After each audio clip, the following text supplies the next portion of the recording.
Hello दोस्तों, welcome to my channel PR knowledge centre. तो जैसा कि जीएस पॉइंटर हम कर रहे थे, उसमें मैं पॉलिटी करा रही थी। तो पॉलिटी मैंने आधा कंप्लीट कर दिया, तो आधे से आज हम करेंगे। तो स्टार्ट करते हैं, लेकिन स्टार्ट करने से पहले एक ही रिक्वेस्ट है, प्लीज़ सब्सक्राइब कर लीजिए। और टेस्ट भी हमारे रेगुलर करवाए जा रहे हैं, उसको भी कर लीजिए। बहुत सारे टेस्ट आपको लास्ट में दिख जाएँगे, सब प्लेलिस्ट भी, उसको आप जाके देख भी सकते हैं। तो UP PCS, UP lower PCS pre और आरओ सबके लिए ही पीवाईक्यू है ये, जिसका शॉर्ट में वन लाइन फॉर्म में आंसर दिया गया है। ठीक है, चलिए करते हैं। भारत के मुख्य न्यायाधीश जिन्होंने राष्ट्रपति के रूप में काम किया वह थे जस्टिस एम हिदायतुल्ला। राष्ट्रपति होने से पूर्व भारत के उपराष्ट्रपति पद पर आसीन नहीं रहे थे नीलम संजीव रेड्डी। भारत के उपराष्ट्रपति जिन्होंने लगातार 2 कार्य अवधि पूर्ण की वह राजेंद्र प्रसाद थे। भारत का राष्ट्रपति नियुक्त नहीं करता है उपराष्ट्रपति की। संसद सदस्य की आयुक्ता के प्रश्न पर निर्णय लेते समय राष्ट्रपति कार्य करेगा चुनाव आयोग के विचारानुसार। प्रशासकीय प्राधिकरण अधिनियम 1985 के अंतर्गत राज्य प्रशासनिक प्राधिकरण का गठन कर सकता है संसद। भारत के नियंत्रक महालेखा परीक्षक के संघ के लेखा संबंधी प्रतिवेदनों को सर्वप्रथम प्रस्तुत किया था भारत के राष्ट्रपति को। भारत के संविधान के अधीन भारत के राष्ट्रपति को अध्यादेश जारी करने की शक्ति प्राप्त हुई अनुच्छेद 123 के अंतर्गत।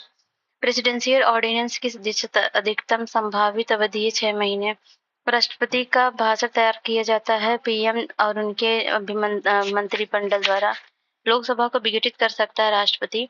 भारत के उपराष्ट्रपति को हटाने का प्रस्ताव रखा जाता है केवल राज्यसभा में। भारत के उपराष्ट्रपति का चुनाव किया जाता है लोकसभा और राज्यसभा के सदस्यों द्वारा। वाइस प्रेसिडेंट में देखेंगे, उपराष्ट्रपति का चुनाव होता है अप्रत्यक्ष। भारत के उपराष्ट्रपति का निर्वाचन करता है लोकसभा के सदस्य एवं राज्यसभा के सदस्य, निर्वाचित और मनोनीत सभी सदस्य। भारत के उपराष्ट्रपति का निर्वाचन होता है केवल लोकसभा के सदस्यों द्वारा और राज्यसभा के सदस्यों द्वारा। भारत के उपराष्ट्रपति को पदच्युत करने का संकल्प प्रस्तावित किया जा सकता है केवल राज्यसभा में। राज्यसभा का अध्यक्ष होता है भारत के राष्ट्रपति। भारत का द्वितीय उच्चतम प्रतिष्ठित पदधारी है।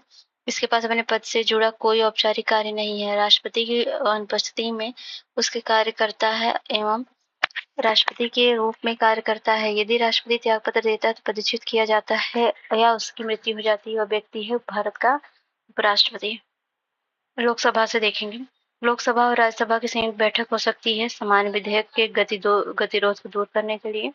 विधायी कार्य करने के लिए भारत के संसद के संयुक्त अधिवेशन की अध्यक्षता करते हैं लोकसभा के अध्यक्ष।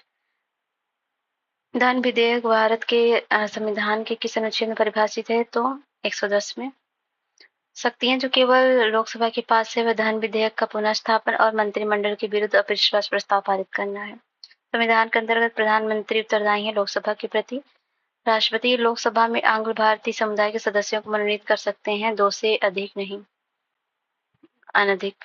और भारतीय संविधान का वह अनुच्छेद जो लोकसभा में विधानसभा के प्रतिनिधियों को निर्वाचन करने अर्थात वयस्क मताधिकार का अधिकार प्रदान करता है वह अनुच्छेद 326। लोकसभा में केंद्र शासित क्षेत्रों का सर्वाधिक प्रतिनिधित्व होता है 20। मंत्रिपरिषद सामूहिक रूप से उत्तरदायी होगी लोकसभा के प्रति। लोकसभा में अविश्वास प्रस्ताव प्रस्तुत करने के लिए सदस्यों की सहमति की आवश्यकता है 50 सदस्य। लोकसभा के 2 सदस्य निर्वाचित किए जाते हैं त्रिपुरा में। धन विधेयक पुनर्स्थापित किया जाता है लोकसभा में। लोकसभा की बैठक समाप्त की जा सकती है स्थगन द्वारा, सत्रावसान द्वारा एवं विघटन द्वारा। लोकसभा के सत्र का अवसान करने के लिए प्राधिकृत है राष्ट्रपति। लोकसभा में किसी विधेयक पर आम बहस होती है द्विवाचन में। डिलिमिटेशन के बाद यूपी में निर्वाचकों की संख्या के अनुसार सबसे बड़ा लोकसभा सांसद क्षेत्र है उन्नाव। 2009 लोकसभा चुनाव में निर्वाचितों की संख्या मिलियन में है 714। लोकसभा राज्यसभा में प्रतिनिधित्व सबसे अधिक है उत्तर प्रदेश में। संसद के दोनों सदनों की संयुक्त बैठक की अध्यक्षता करेगा लोकसभा का अध्यक्ष। प्रोटेम स्पीकर का कर्तव्य होता है सदस्यों को शपथ दिलाना। लोकसभा अध्यक्ष को उसके कार्यकाल की समाप्ति के पूर्व पद से हटाया जा सकता है यदि लोकसभा इस आशय का प्रस्ताव पारित कर दे। कोई विधेयक धन विधेयक है या नहीं इसका निर्णय करता है लोकसभा का अध्यक्ष। लोकसभा का सचिवालय सीधे नियंत्रित होता है लोकसभा के अध्यक्ष द्वारा। लोकसभा अध्यक्ष अपने कास्टिंग वोट का प्रयोग करते हैं वोट बराबर होने के नाते। लोकसभा का स्पीकर अपना त्यागपत्र देता है लोकसभा के डिप्टी स्पीकर को संबोधित कर। लोकसभा में पुनः स्थापित किया जाता है धन विधेयक को। प्रथम जनजातीय लोकसभा अध्यक्ष थे पीएम संगमा। प्रथम स्पीकर की जिसके खिलाफ लोकसभा में अविश्वास प्रस्ताव लाया गया था वह थे जीवी मावलंकर। लोकसभा की प्रथम महिला अध्यक्ष है मीरा कुमार। एक लोकसभा और राज्यसभा गठपूर्ति करता है। कुल सदस्य संख्या 1/10। अनुसूचित जाति के लिए आरक्षण नहीं है अरुणाचल प्रदेश, जम्मू एवं कश्मीर एवं मेघालय। लोकसभा के 2 सत्रों के अंतराल को कहते हैं सत्रावसान काल। लोकसभा की सामान्यतया अवधि 5 वर्ष होती है, प्रथम बैठक के लिए नियत तिथि से, और सत्रावसान से तात्पर्य है लोकसभा के सत्र की समाप्ति करना। और संसद के दोनों सदनों की संयुक्त बैठक का पीठासीन होता है लोकसभा का अध्यक्ष। भारतीय संसद की लोकसभा समिति के चेयरमैन को मनोनीत करते हैं लोकसभा अध्यक्ष। लोकसभा एवं राज्यसभा में गणपूर्ति संख्या कुल 1/10। लोकसभा और राज्यसभा की संयुक्त बैठक आहूत की जाती है राष्ट्रपति द्वारा। लोकसभा अध्यक्ष के सीधे पर्यवेक्षक के अंतर्गत आता है लोकसभा सचिवालय। सदन के एक सदस्य स्पीकर बोलने को मना करते हुए दूसरे सदस्य को बोलने को कह सकते हैं, इसे कहा जाता है रीडिंग द फ्लोर। अब राज्यसभा से है, विघटन नहीं होता राज्यसभा का। और भारत में राज्यसभा प्रतिनिधित्व करता है राष्ट्र संघ और राज्य संघ क्षेत्रों का। भारतीय संसद के निचले सदन की अध्यक्षता करते हैं अध्यक्ष। अनुच्छेद 249 के खंड 1 के अंतर्गत पारित प्रस्ताव पर प्रभावित नहीं रहेगा 1 वर्ष से अधिक समय के लिए। राज्यसभा के चुनाव के लिए अपेक्षित न्यूनतम आयु है 30 वर्ष। राज्यसभा में राज्यों को प्रतिनिधित्व दिया जाता है उनकी जनसंख्या के आधार पर। राज्यसभा के लिए निर्वाचित सदस्यों की संख्या सबसे कम है हिमाचल प्रदेश में। पहली बार एक सांसद विधायक को इस आधार पर सदन की सदस्यता से अयोग्य घोषित किया जाता है कि उनकी अनुमति के बिना इनकी 60 लगातार बैठकों में उपस्थित रहते हैं वह सदस्य राज्यसभा से। राज्यसभा का प्रतिदिन सभापति होता है उपराष्ट्रपति। वह सभा जिसका अध्यक्ष उसका सदस्य नहीं होता वह राज्यसभा। लोकसभा द्वारा विचारार्थ भेजे गए वित्त विधेयक को राज्यसभा अधिकतम रोके रख सकती है 14 दिन। राज्यसभा की एकांतिक शक्ति के अंतर्गत आता है अखिल भारतीय सेवाओं का सृजन। प्रधानमंत्री मनमोहन सिंह राज्यसभा सदस्य निर्वाचित हुए थे असम में। राज्यसभा के 1/3 सदस्य हैं, प्रत्येक 2 वर्ष बाद अवकाश ग्रहण करते हैं।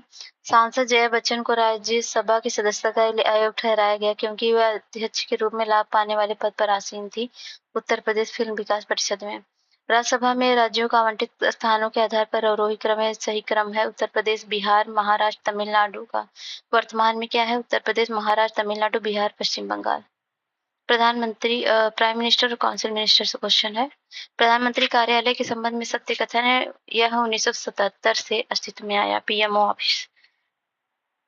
भारतीय संविधान के प्रावधानों में मंत्रिपरिषद की नियुक्ति तथा पदच्युत को विवेचित करता है अनुच्छेद 75। भारत में आर्थिक मामलों की कैबिनेट समिति का प्रमुख होता है प्रधानमंत्री। भारत में वो मंत्री जो संसद के दोनों सदनों में किसी सदन की भी सदस्य नहीं है उसे मंत्री के पद से मुक्त हो जाना पड़ता है 6 माह बाद। मंत्रिपरिषद सामूहिक रूप से उत्तरदायी होती है लोकसभा के प्रति।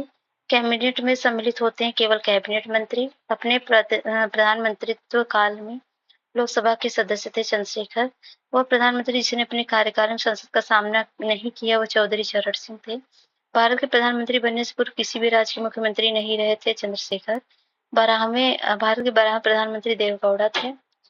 उप प्रधानमंत्री का सृजन हुआ संविधान के प्रावधानों से हटकर।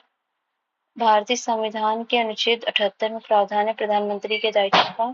मंत्रिपरिषद का वास्तविक नेता प्रधानमंत्री होते हैं। मानव संसाधन विकास मंत्रालय में विभाग नहीं है, तकनीकी शिक्षा विभाग। भारत में राजकोषीय नीति निर्धारित करता है वित्त मंत्रालय। भारत की संचित निधि पर भारित नहीं है भारत के प्रधानमंत्री के वेतन और भत्ते। भारत के संविधान में लिखित नहीं है बजट। भारत के प्रधानमंत्री का एक बार से अधिक समय अंतराल के बाद सुशोभित किया गया गुलजारी लाल नंदा, इंदिरा गांधी और अटल बिहारी वाजपेयी को। मंत्रिपरिषद में प्रधानमंत्री सहित मंत्रियों की कुल संख्या लोकसभा के सदस्यों की कुल संख्या के 15% से अधिक नहीं होगी। उक्त प्रावधान अंततः स्थापित किया गया 91वां संविधान संशोधन अधिनियम 2003 की धारा 2 द्वारा। प्रधानमंत्री को निर्वाचित राजागृह में संबोधित किया था हिंटन ने। संसदीय समितियां एवं विभिन्न प्रस्ताव। लोकसभा तथा राज्यसभा में दोनों के सदस्यों को मिलकर गठित होती है संसद की लोक लेखा समिति। समानुपातिक प्रतिनिधित्व एवं एकल संख्याबड़ी वोट पद्धति से निर्वाचित होता है लोकसभा समिति का। और लोकसभा समिति के सदस्यों का कार्यकाल होता है 1 वर्ष का। संसद की अस्थायी समिति के सदस्यों को लोकसभा एवं राज्यसभा में दिया जाता है क्रमशः 2 और 3 के अनुपात में। प्राक्कलन समिति के सदस्यों का कार्यकाल होता है 1 वर्ष का। संसद की लोक लेखा समिति की बैठकों में उपस्थित रहता है भारत के नियंत्रक महालेखा परीक्षक। ध्यानाकर्षण सूचना के प्राविधान ने संयमित किया स्थगन प्रस्ताव। भारत में मंत्रिपरिषद रख सकती है विश्वास प्रस्ताव। कटौती प्रस्ताव संदर्भित संबंध है संघीय बजट से। संसदीय समिति गठित नहीं की गई अल्पसंख्यकों के कल्याण के बारे में। राज्यसभा संशोधनों की सिफारिश कर सकती है धन विधेयक के विषय में। धन विधेयक का आरंभ होता है लोकसभा में। लेखानुदान संघ सरकार को अनुमति प्रदान करता है निश्चित अवधि के लिए भारतीय संचित निधि से धन निकालने के लिए। कोई धन विधेयक है या नहीं, इस प्रश्न का अंतिम निर्णय लोकसभा के अध्यक्ष करते हैं। वह समिति का अध्यक्ष सामान्यतः विपक्षी दल से होता है और लोकसभा लेखा समिति है। विभिन्न संविधान संशोधन उनकी प्रक्रिया देखेंगे। Various constitutional amendment and it's procedure. Bharat संविधान के 74वें संविधान संबंध में सही गठन है। यह संविधान में एक नई अनुसूची जोड़ने का उपबंध करता है। यह नगर पालिकाओं कार्य प्रणाली की पुनर्स्थापना करता है। यह नगर पालिका महिलाओं के लिए आरक्षण का उपबंध करता है।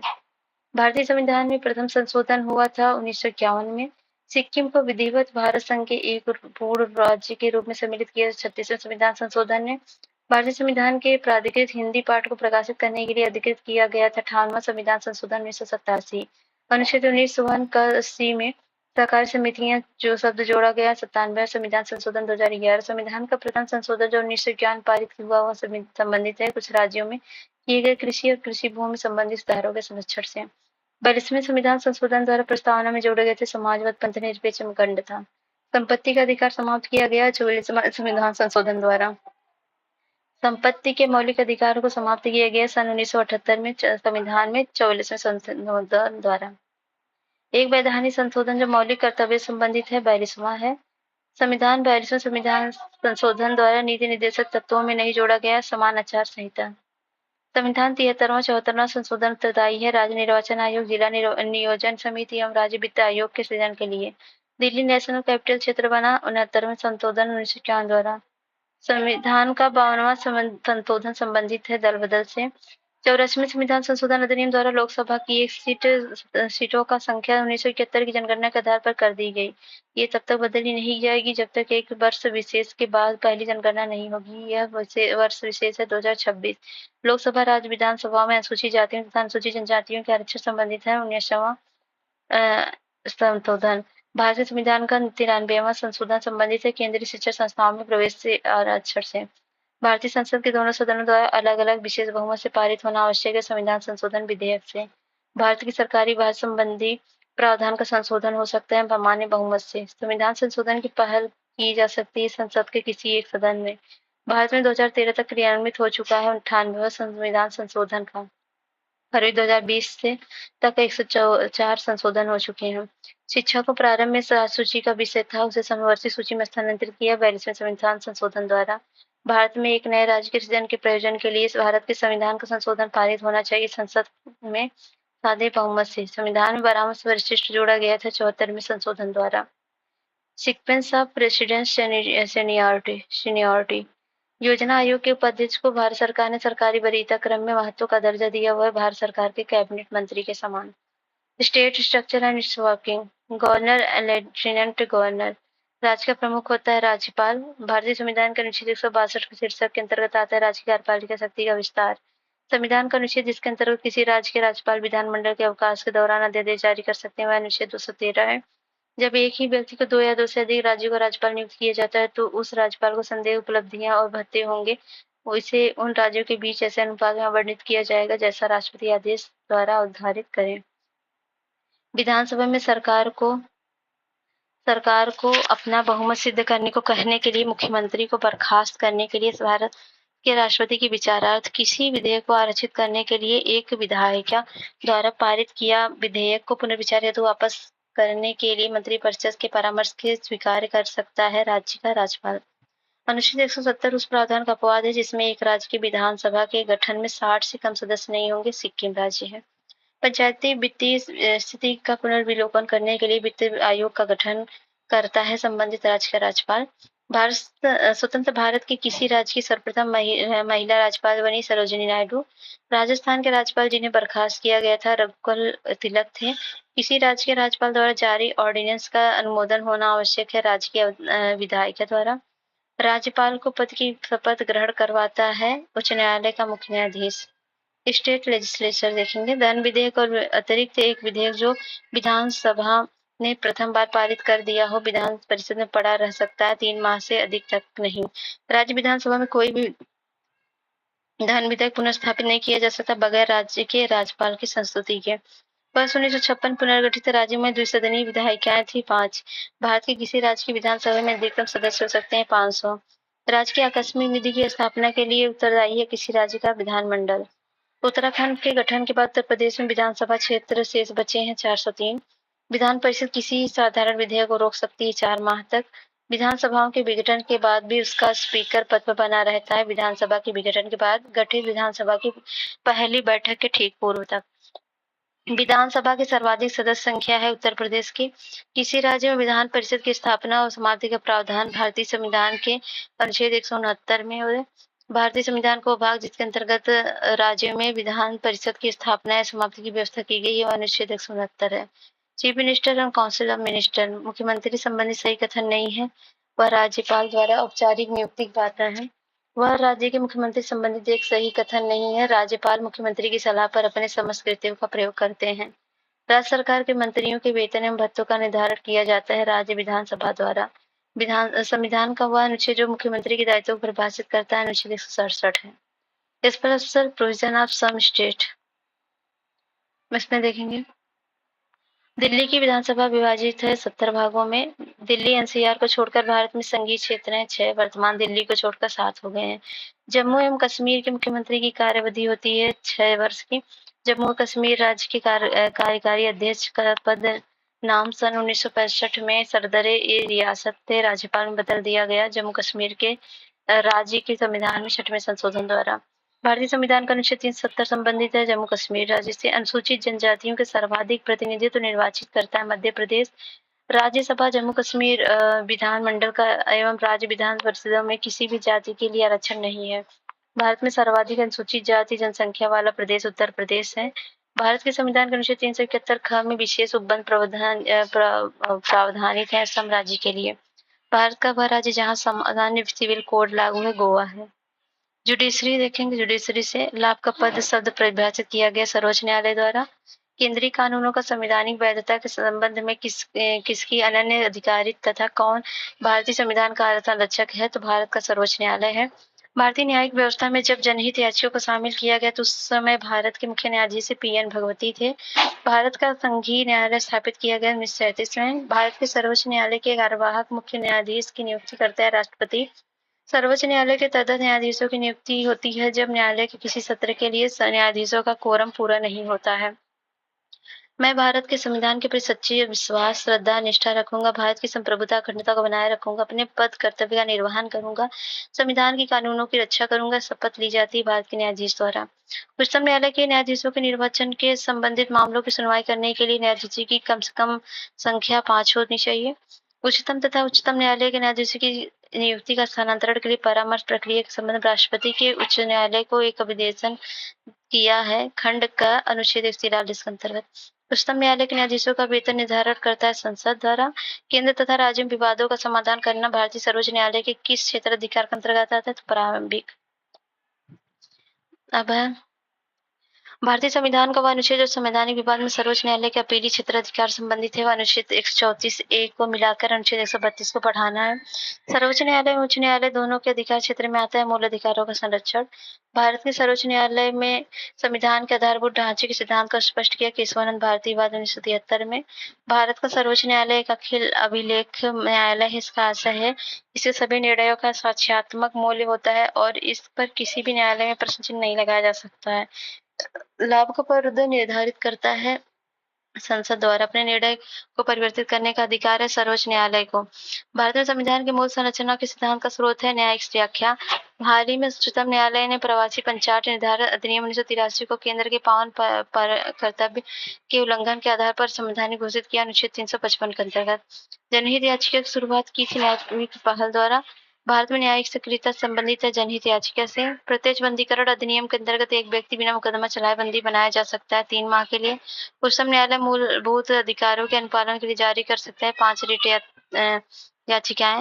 न्यायालय में कार्रवाई लंबित होने की दशा में लागू की जाती है प्रेशर रिट, एक ऐसी याचिका जो न्यायपालिका द्वारा जारी की जाती है तथा जिसमें कार्यपालिका से कहा जाता है कि वह कार्य करे जो उसे प्रदत्त शक्तियों के अंतर्गत करना चाहिए था। रिट को कहा जाता है मैडमस, उसको परमादेश कहते हैं। जब सर्वोच्च न्यायालय किसी व्यक्ति अथवा संस्था को उसके दायित्व के निर्वहन हेतु उल्लेख जारी करता है तो उसे कहते हैं परमादेश मूल अधिकारों को परिवर्तित करने हेतु अधिकार प्राप्त सर्वोच्च एवं उच्च न्यायालय को है। नैसर्गिक न्याय की ओर ध्यान नहीं दिया जाता परमादेश रिटों में। उच्चतम न्यायालय द्वारा आज तक दूसरी सबसे बड़ी खंडपीठ बनी गोलकनाथ केस में। भारत के उच्चतम न्यायालय की संपूर्ण कार्यवाही अंग्रेजी भाषा में होगी या विहित है संविधान की धारा 348 द्वारा। उच्चतम न्यायालय में अवधारित किया गया कि अनुच्छेद 72 और 161 के अंतर्गत दाखिल की गई दया याचिकाएं उनकी प्राप्ति के 3 माह के भीतर निस्तारित कर दी जानी चाहिए, क्योंकि अवांछित देरी न्याय व्यवस्था में विश्वास को कम करती है। यह शेर सिंह बनाम भारत संघवाद में था। उच्चतम न्यायालय ने अभी निर्धारित किया है कि संप्रभुता उन्मुक्ति का सिद्धांत मूल अधिकारों के अतिक्रमण के लिए प्रतिकर अभिनिर्णित किए जाने की कार्यवाही में लागू नहीं होगा। ये नीलवती बेहेरा बनाम उड़ीसा राज्य के बाद में है। सर्वोच्च न्यायालय ने सरकारी कन्या भ्रूण हत्या के विरुद्ध विधि को पूर्ण निश्चय के साथ क्रियान्वित करने का निर्देश दिया। सेहात बनाम भारत संघ के बाद में 5 न्यायमूर्तियों की संविधान पीठ में संप्रेषित किया गया कि स्थगन का सिद्धांत विचारण पूर्ण होने तक निर्दोष माने जाने के अभियुक्त का अधिकार के साथ मीडिया के अभिव्यक्ति की स्वतंत्रता के अधिकार के साथ संतुलन पर केंद्रित है। यह Sahara India real estate corporation limited and अन्य बनाम भारतीय प्रतिभूति तथा विनिमय बोर्ड के बाद में भारत के उच्चतम न्यायालय ने यह अभी निर्धारित किया कि धूम्रपान न करने वालों को वायु प्रदूषण से पीड़ित होने के लिए वश नहीं किया जा सकता। यह मुरली एस देवड़ा बनाम भारत संघ के बाद में है। उच्चतम न्यायालय ने यह भी निर्धारित किया है कि कर्मी महिलाओं को यौन उत्पीड़न, लैंगिक समता एवं प्राणोदैहिक स्वतंत्रता के अधिकारों के अतिक्रमण की कोटि में आता है, जिस पर सर्वोच्च न्यायालय ने अभी निर्धारित किया है कि वह विशाखा एवं अन्य बनाम स्टेट ऑफ राजस्थान एवं अन्य है। उच्चतम न्यायालय ने पी.ए. संगमा बनाम प्रणब मुखर्जी वाद का निर्णय किया 3-2 के बहुमत में। उच्चतम न्यायालय ने न्यायाधीशों के वेतन तथा भत्ते प्रभावित किए हैं भारत की संचित निधि से। भारत के उच्चतम न्यायालय के न्यायाधीशों की संख्या में वृद्धि की जाती संसदीय अधिनियम द्वारा। भारत के उच्चतम न्यायालय द्वारा प्रतिपादित विधि भारत के राज्य क्षेत्र के भीतर सभी अधीनस्थ न्यायालयों पर बाध्यकारी है, परंतु उच्चतम न्यायालय के निर्णय पर उस बाध्यकारी नहीं है। अभी निर्धारित किया गया Bengal immunity king company limited बनाम बिहार राज्य के बाद में। उच्च न्यायालय में ऊपर कार्यकारी न्यायाधीशों की नियुक्ति राष्ट्रपति के द्वारा की जा सकती है, परंतु ऐसी नियुक्ति की अवधि है 2 वर्ष से अधिक नहीं होगी। उच्च न्यायालय के न्यायाधीशों की नियुक्ति के लिए अर्हता नहीं है, उसने 35 वर्ष की आयु पूर्ण कर ली हो, ये थोड़ी नारित होती है। संविधान की व्याख्या से संबंधित सभी विवाद सर्वोच्च न्यायालय के पास लाए जा सकते हैं। इसके प्रारंभिक क्षेत्राधिकार के अंतर्गत वह न्यायालय जिसमें एक तदस्थ न्यायाधीश नियुक्ति करने का प्रावधान है सर्वोच्च न्यायालय है। भारतीय संविधान का संरक्षक तथा नागरिक के मौलिक अधिकारों का रक्षक न्यायपालिका है। बेस्ट बेकरी मामले की प्रमुख गवाह जाहिरा शेख को सर्वोच्च न्यायालय द्वारा सजा दी गई न्यायालय की अवमानना के लिए। अब है उच्च न्यायालय गठन शक्तियां क्षेत्राधिकार। तो भारत के संविधान का वह अनुच्छेद जिसमें केंद्र शासित प्रदेशों के उच्च न्यायालय के प्रावधान है वह 241 है। भारत में उच्च न्यायालयों की संख्या है 25। सबसे अधिक बेंच है गुवाहाटी उच्च न्यायालय की। बॉम्बे, मद्रास, कलकत्ता में उच्च न्यायालयों की स्थापना हुई 1861 में। उच्च न्यायालय के सेवानिवृत्त जज की पेंशन दी जाती है भारत के संचित निधि से। व्यक्तिगत स्वतंत्रता के लिए उच्च न्यायालय जारी कर सकता है बंदी, प्रत्यक्षीकरण, रिट। उच्च न्यायालय को संवैधानिक अधिकार, सांविधिक अधिकार या मौलिक अधिकार के अंतर्गत आते हैं परमादेश जारी करने की शक्ति। भारत में एक उच्च न्यायालय के संबंध में सही कथन नहीं है। उच्च न्यायालय के न्यायाधीशों की नियुक्ति राज्यपाल करता है। राज्य के उच्च न्यायालय का मुख्य क्षेत्राधिकार नहीं है, परामर्श संबंधी क्षेत्राधिकार। कार्यकारी न्यायाधीशों की नियुक्ति की जाती है उच्च न्यायालय द्वारा।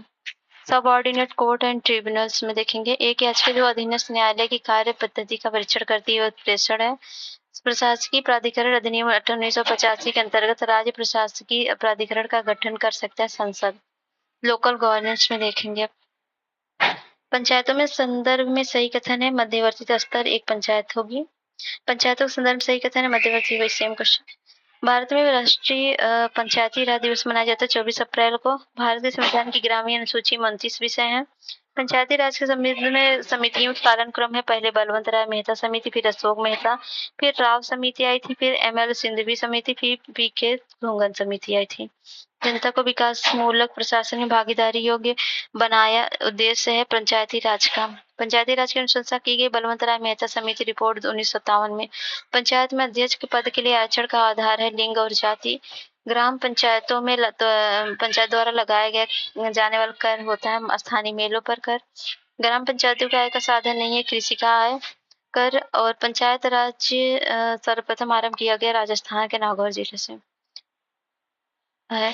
पंचायती राज प्रणाली है स्थानीय स्वशासन की प्रत्यक्ष रूप से जनता द्वारा निर्वाचित किए जाते हैं पंचायत समिति के सदस्य।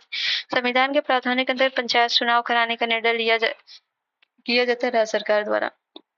अक्टूबर 1959 में पंचायती राज भारत में सर्वप्रथम आरंभ किया गया राजस्थान में। पंचायत की संरचना के बाबत उपबंध करने की अधिकृत है राज्य का विधानमंडल। पंचायती राज व्यवस्था अपनाई गई थी लोकतंत्र की शक्तियों के विकेंद्रीकरण के लिए। पंचायत एवं नगर पालिकाओं के संबंध में भारतीय संविधान प्रावधान किया गया 1993 में। जनता द्वारा प्रत्यक्ष निर्वाचित होते हैं प्रधान और पंच। स्थानीय स्तर पर सुशासन की एक लोकतांत्रिक विकेंद्रीकरण एक व्यवस्था है पंचायती राज। संविधान के अंतर्गत पंचायत में महिलाओं के 1/3 प्रतिनिधित्व की गारंटी देता है 243 घ। जिस समिति की संस्तुति पर देश में पंचायती राज को लागू किया गया उसके अध्यक्ष थे बलवंत राय मेहता। पंचायती राज को संवैधानिक स्थिति प्रदान करने की संस्तुति दी गई थी एल.एन. सिंघवी कमेटी द्वारा। उसके बाद पंचायती राज संस्था संबंधित नहीं है पी.एन. भगवती राव समिति। अशोक मेहता समिति ने पंचायती राज के लिए संस्तुति दी थी त्रिस्तरीय प्रतिमान की। भारतीय संविधान 73वें संशोधन के लिए सम्मिलित है जिला पंचायत, क्षेत्र पंचायत, ग्राम पंचायत। पंचायत चुनाव में अनुसूचित जातियों के लिए पदों का आरक्षण लागू नहीं होगा अरुणाचल प्रदेश में। उत्तर प्रदेश में जिला योजना में सम्मिलित किया जाता है नगर पंचायत को। उत्तर प्रदेश में पंचायती राज संस्था महिलाओं के लिए आरक्षित स्थानों की संख्या कुल स्थानों का 1/3 है। महिलाओं के लिए स्थानों के 33% आरक्षण का संवैधानिक प्रावधान इस समय लागू है स्थानीय निकायों में। स्थानीय शासन की एक विशेषता नहीं है केंद्रीय नियंत्रण। पंचायती राज संस्था नहीं है नागालैंड में।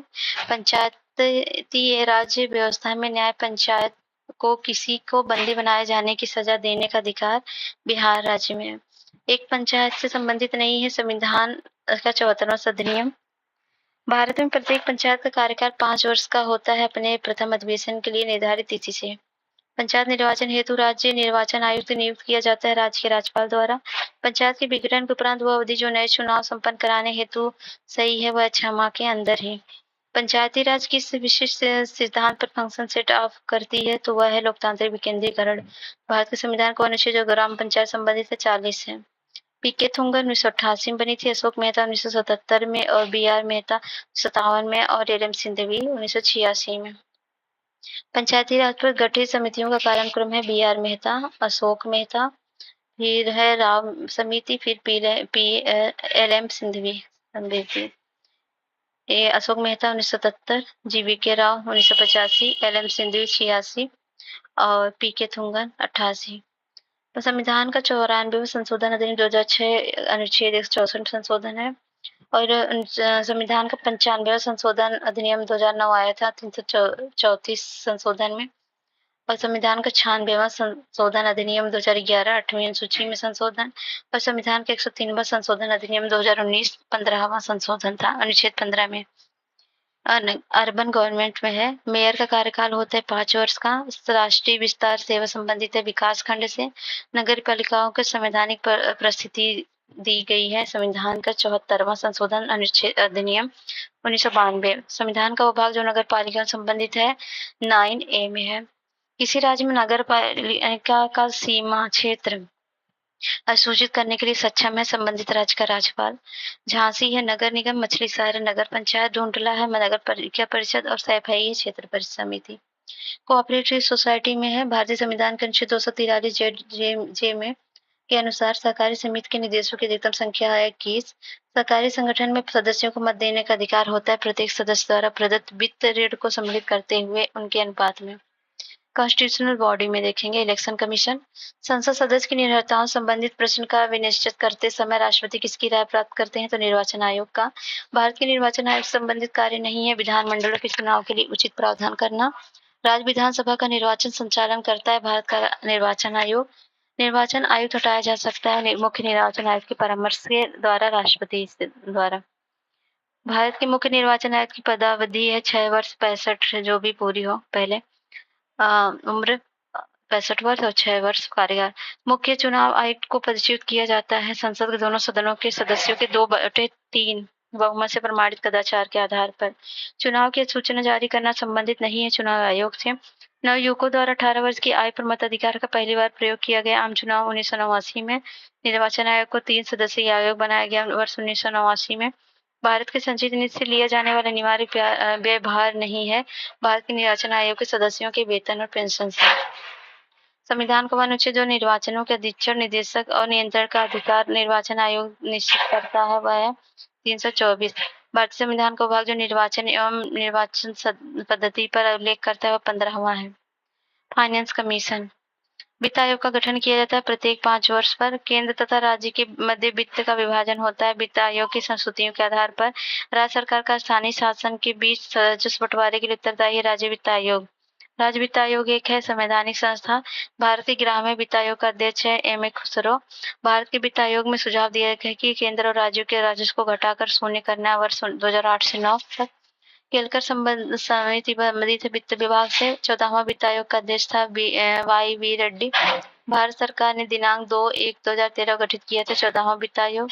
अब है controller and auditor general of India.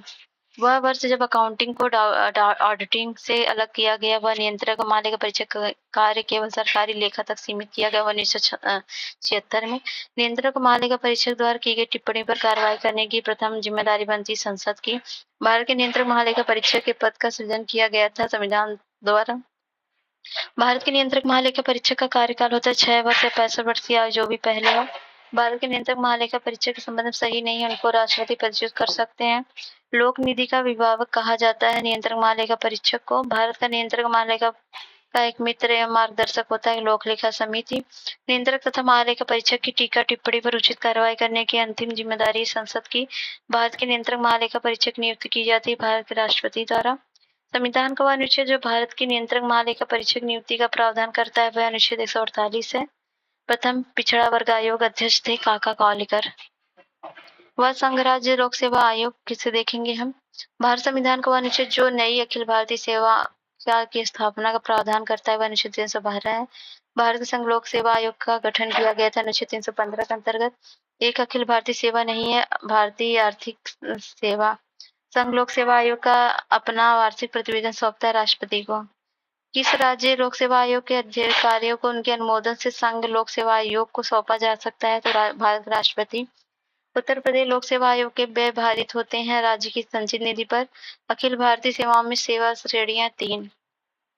National commission for schedule caste and schedule tribes में देखेंगे। भारत के संविधान की 6ठी अनुसूची में जिन राज्यों के जनजातीय क्षेत्रों के प्रशासन संबंधित है वह है असम, मेघालय, त्रिपुरा, मिजोरम। जातीय जनजातियों को अनुसूचित जाति, अनुसूचित जनजाति घोषित करने की शक्ति जिस संवैधानिक अधिकारी में विहित है वह है भारत का राष्ट्रपति। The attorney general of India वह भारत के राष्ट्रपति द्वारा नियुक्त किया जाता है और उसमें वही योग्यताएं होनी चाहिए जो सर्वोच्च न्यायालय के न्यायाधीश की होती है। वह गुण है आवश्यक है भारत के महान्यायवादी के विषय में। भारत के अटॉर्नी जनरल विधि सलाहकार हैं भारत के सरकार के। भारत सरकार का वो प्रथम विधि अधिकारी समझा जाता है महान्यायवादी को। वह जो अपना पद राष्ट्रपति के प्रसाद पर निर्धारण करता है भारत का महान्यायवादी है। The advocate general of state वह जिसे संसद के दोनों सदनों में बोलने, अन्य कार्यवाही में सम्मिलित होने एवं किसी भी संसदीय समिति का सदस्य होने का अधिकार तो है परंतु उसमें वोट का अधिकार नहीं है, वह भारत के महाधिवक्ता को है। राज्य सरकार का वह कानूनी सलाहकार है महाधिवक्ता। State language and public service में देखेंगे। भारत संविधान में भारत की आधिकारिक भाषा से जुड़े प्रावधानों में संसद संशोधन कर सकती है अपने सदस्यों के साधारण बहुमत से। भारत के संविधान में उल्लिखित भाषाओं के बारे में सही है। बोडो संविधान की 8वीं सूची में स्वीकृत भाषा है। संस्कृत भाषा को राज्य की द्वितीय भाषा का दर्जा दिया गया उत्तराखंड में। संविधान की 8वीं सूची में सम्मिलित भाषाओं में सर्वाधिक बोली भाषा है बंगाली। भारतीय संविधान की 8वीं सूची में मान्य सरकारी भाषाओं की संख्या है 18 और वर्तमान में 22 है। भारतीय संविधान के अनुच्छेद 344 के तहत प्रथम राज्य की भाषा आयोग का गठन 1955 में बीजी खेर की अध्यक्षता में हुआ था। नॉन कॉन्स्टिट्यूशनल बॉडी, ठीक है। Planning commission and NITI Aayog. NITI Aayog द्वारा दिसंबर 2019 में जारी सतत विकास लक्ष्यों भारत सरकार सूचकांक 1920 पर जारी रिपोर्ट के अनुसार उत्तर प्रदेश को वर्गीकृत किया गया था अच्छा प्रदर्शन वर्ग में। अशोक चंद्र द्वारा भारत में आर्थिक मंत्रिपरिषद कहा गया योजना आयोग को। और एक संविधानोत्तर संस्था है नीति आयोग। भारत में नीति आयोग की स्थापना 2015 में की गई संघीय मंत्रिपरिषद द्वारा पारित एक विशिष्ट प्रस्ताव द्वारा। केंद्र सरकार योजना आयोग तथा राज्य सरकारों के बीच समन्वयकर्ता का कार्य करता है राष्ट्रीय विकास परिषद। संवैधानिक संस्था नहीं है नीति योजना आयोग। भारत के योजना आयोग के अध्यक्ष प्रधानमंत्री एक संवैधानिक निकाय नहीं है योजना आयोग। योजना आयोग का अंत किया था नरेंद्र मोदी जी ने।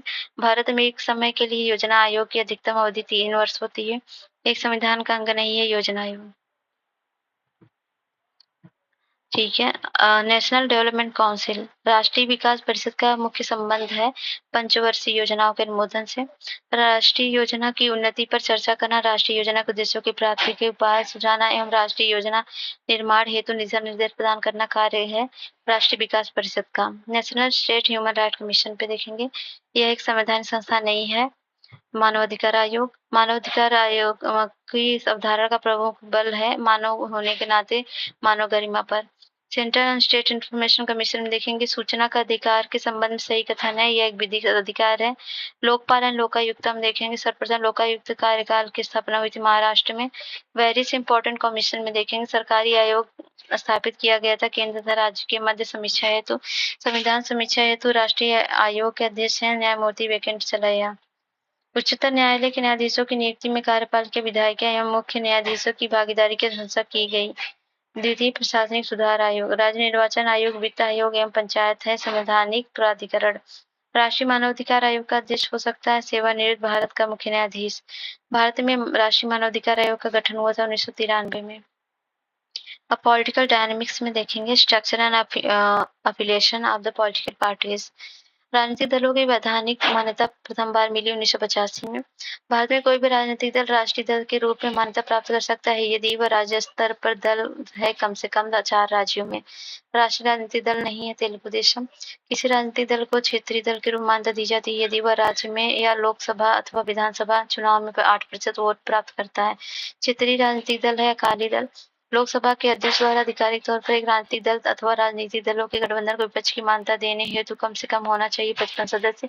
केरल में प्रथम साम्यवादी राज्य सरकार का गठन किया गया था 1957 में।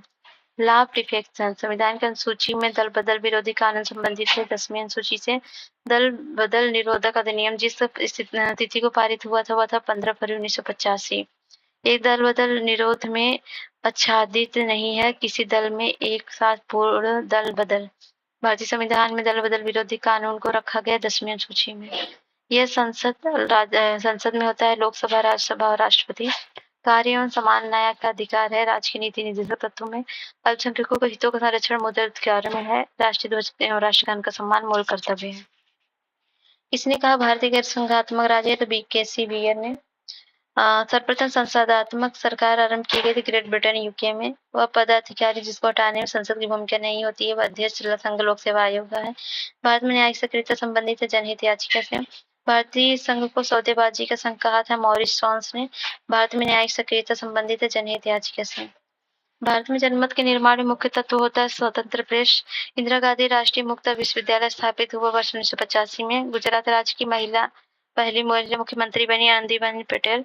विश्वविद्यालय अनुदान आयोग का मुख्यालय स्थित है नई दिल्ली में। कोठारी कमीशन संबंधित है शिक्षा है। विश्वविद्यालय अनुदान आयोग का कार्य नहीं है विश्वविद्यालयों की वार्षिक परीक्षा का पर्यवेक्षण। बिना बोझ को सीखना समिति के अध्यक्ष थे प्रोफेसर यशपाल।